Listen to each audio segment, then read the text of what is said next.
I was a part of a gang. My father left my mother with 7 children. The gang was the only community I felt understood me. We did a lot of things, but we did it to work with each other. And we challenged the system. The police couldn't stop us. The politicians couldn't stop us. No one could stop us because we had one thing. We had each other. Right. Now, I want you to hear this. Partly people say, why are you running for mayor? I'm running because I understand gangs. I understand violence. I was a part of that.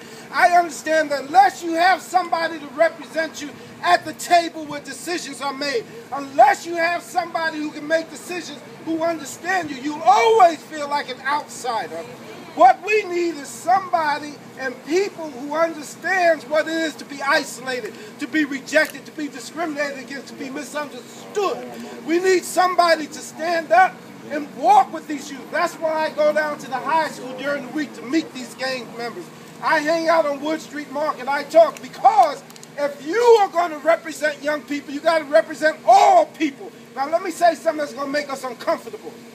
I don't know why we make such a big deal out of the Zimmerman case because some Spanish white guy shot a black, but we killing each other all the time as if it doesn't mean anything. Bullets don't care about your race. We got to stop blaming everybody else. We're killing each other.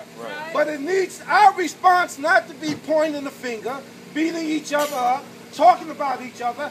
Our response has to be a response of love. We need to spend time with these youth. The Y shouldn't be at the high school by themselves.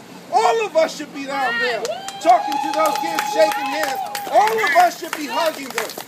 Watch out, man. Hey, man, you give me the preaching, man. I'm just trying to close up here.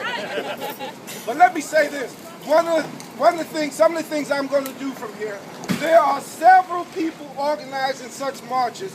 I'm going to ask that we all sit together, organize together, so at the end of the march, we're signing people up to tutor, to be with kids. Now, if you read, research says that from 60 to 90% of people incarcerated come from single-parent homes like I can.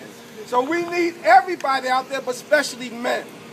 Especially men. That's not a sexist statement, that's a reality. So we got to get off tiptoeing around language and say what it really is. We need to stop killing each other. We need to be out there for each other.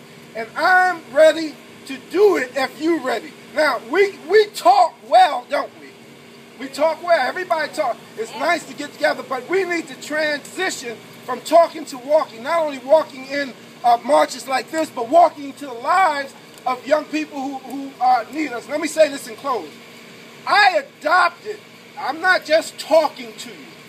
When I pastored in Benton Harbor, one of the kids on the gang, in gangs were violent, I brought him in not only to my church, but we adopted him into our family. So I'm not just talking about, I'm living it. I was in the gang, my adopted son was in gang, and I may do another one here because I believe when we show kids that we believe in them, they can change. Because I had a teacher tell me I'd never be anything. You know what? She was right at that point, but there was a transformation. Don't get me preaching here. But what was powerful, Pastor, was somebody said they believe in me. And that's what we need to do.